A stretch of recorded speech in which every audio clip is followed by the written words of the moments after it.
Bentar. Udah nggak lama. Pak Kamil, Pak Jim. Pak Wagub ya? Iya Pak. Pak Wagub.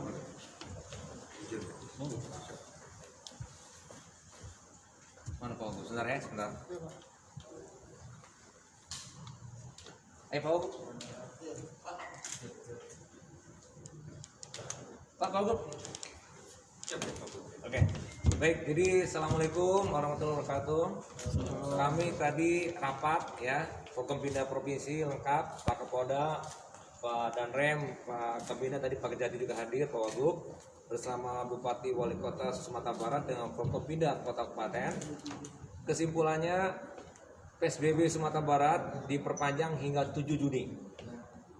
Jadi saya sebutkan PSBB Sumatera Barat diperpanjang hingga 7 Juni dan pakai koma kecuali Bukit Tinggi. Jadi ada 18 yang meneruskan, Bukit Tinggi tidak meneruskan PSBB, dia langsung memasuki kegiatan yang disebut dengan tatanan baru produktif dan aman COVID atau yang biasa disebut dengan new normal. Kemudian yang perlu disampaikan ada 4 penekanan. Ya, ada 4 penekanan. Penekanan pertama, melakukan persiapan dan pelaksanaan tahap-tahap menuju new normal dengan melakukan pengurangan pembatasan-pembatasan di PSBB. Itu nanti kita ada dasarnya Kemendagri 830, bisa dibaca di bab A di angka 1 dan 6 dan juga di tujuan umum itu juga ada sebutan mengenai pengurangan pembatasan. Oke, itu satu ya. Yang kedua, mendisiplinkan masyarakat untuk ikut protokol COVID. Ini pun sesuai dengan arahan Bapak Presiden kepada Bapak Kapolri, Bapak Panglima yang dituliskan kepada Pak Kapolda dan Danrem untuk melakukan penegakan disiplin masyarakat tentang pelaksanaan protokol COVID. Nah, jadi itu poin kedua untuk supaya masyarakat disiplin, masker, cuci tangan, jaga jarak dan seterusnya.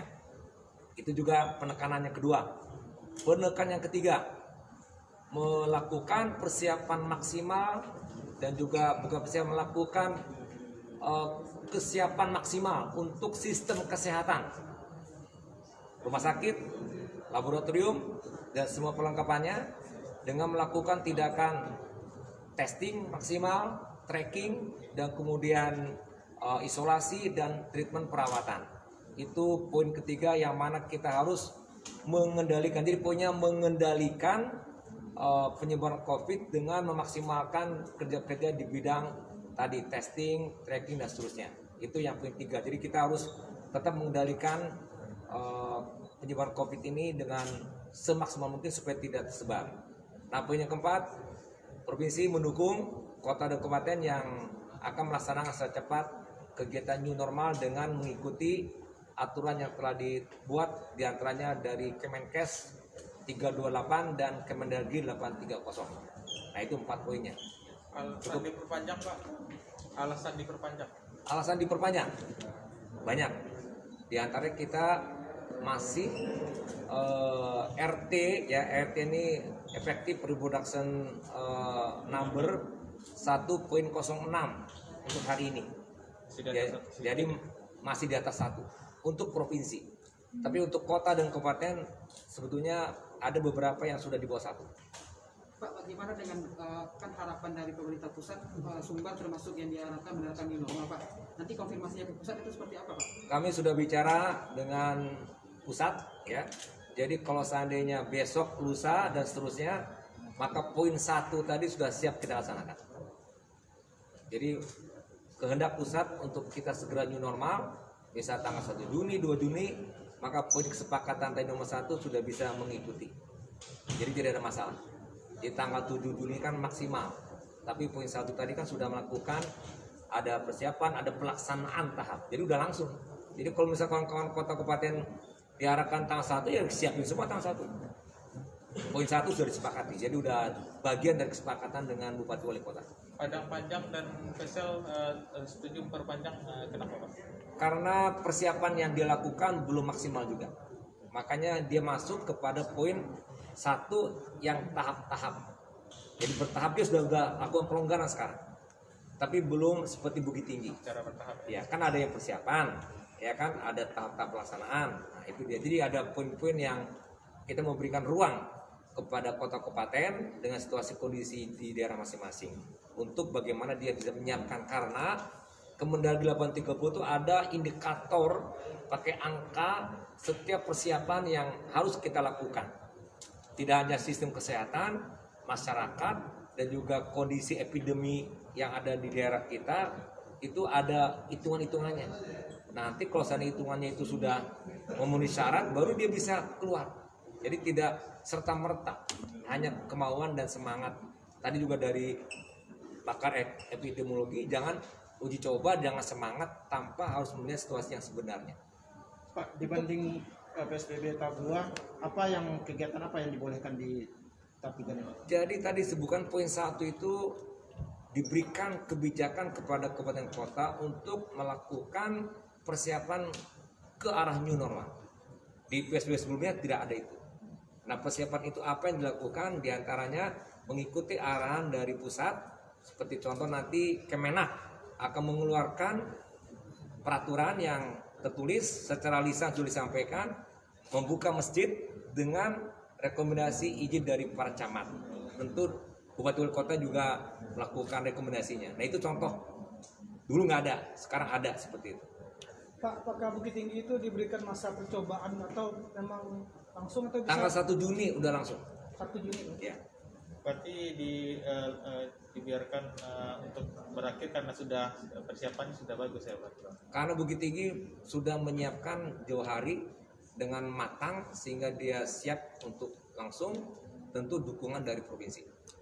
Soal pengetatan protokol kesehatan itu bagaimana Pak? Siapa yang nanti yang akan? Nah, itu mungkin Pak Kapolda yang bisa menyampaikan dengan Pak Danam, silakan.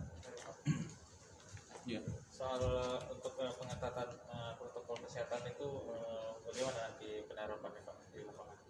Ya, sama seperti yang disampaikan tadi di awal juga. Ini juga terkait dengan perintah dari pemerintah pusat, ya, kemudian dikuatkan lagi dengan surat dari Pak Menteri Sekretaris Negara 392 tanggal 26 Mei, di mana proses pendisiplinan, ya, proses pendisiplinan masyarakat yang akan dilakukan oleh TNI Polri. Nah, ini juga berkorelasi dengan masalah protokol kesehatan tentunya. Kegiatan-kegiatan nanti yang dilonggarkan bukan dalam arti di luar protokol kesehatan. Jadi proses pendisiplinan ini justru lebih meningkatkan lagi mekanisme dari protokol kesehatan itu sendiri. Sehingga kedisiplinan masyarakat ini juga bisa beriring sejalan dengan kegiatan-kegiatan yang akan mereka lakukan di sana. Pak, informasinya Tegasan dari segi ada sanksinya gimana, tambahan Pak? personil dari pusat? Tambahan personel tidak, kita masih cukup. Kita dengan kekuatan yang ada dengan rekan-rekan TNI, Pol PP dari pemerintah kabupaten kota itu cukup untuk ini. Itu dilakukan di tempat-tempat keramaian berarti Pak?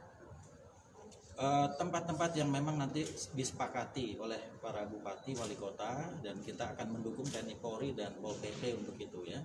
Sentra-sentra kegiatan yang terutama dalam kegiatan ekonomi untuk itu. Jenderal, untuk ketegasan dari segi sanksi untuk pelanggar protokol kesehatan itu juga nanti di PSBB juga.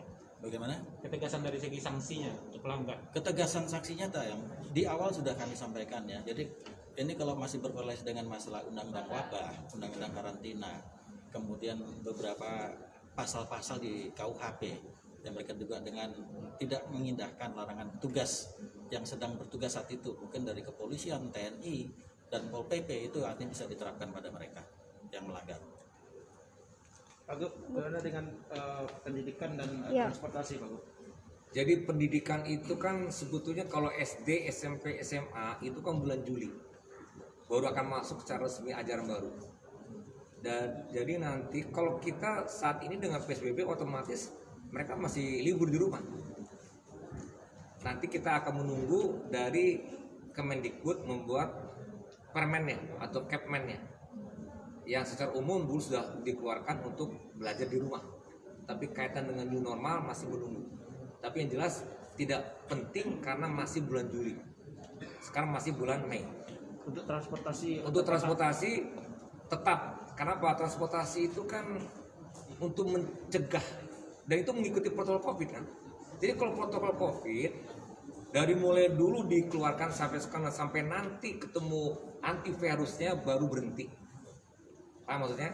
Pakai masker, pakai jaga jarak, kemudian di mobil setengah-setengah, kan supaya tidak terjadi sentuhan. Nah, itu apalagi di transportasi umum. Dan saat itu kan transport antar provinsi kan dilarang Pak Gubernur. Besok dengan PSBB tahap 3 Itu lain lagi judulnya. Itu judulnya di Permenhub 25. Dan itu nanti akan berakhir 7 Juni. Nah, kalau Permenhub berhenti, ya otomatis boleh keluar, kecuali kalau ada kebijakan lain dari pusat. Bukan dari kita kebijakannya. Cukup? Berarti objek wisata masih tutup ya Pak Wagub? Objek wisata kemungkinan beberapa dibuka. Bukit Tinggi akan membuka. Padang mungkin di tepi pantai, Padang karena luas areanya, daripada sekarang orang dibiarin jalan-jalan situ, sekarang kita bolehkan tapi penjagaan oleh TNI Polri sehingga diatur. Kali bagus. Menikmati alam tapi diatur. Jaga jarak segala macam dan yang lainnya. Jadi diberikan ruang seperti itu di antaranya. Begitu Pak Uda? Iya. Pak Kapolda dengan tambahan personel dari pusat, jadi total yang dikerahkan berapa ya? Tidak ada penambahan. TNI juga Pak, Iya. tidak ada penambahan Pak. Tidak ada, cukup dengan kami. TNI berapa Pak yang disiapkan? Kita sudah menyiapkan 1.709 orang.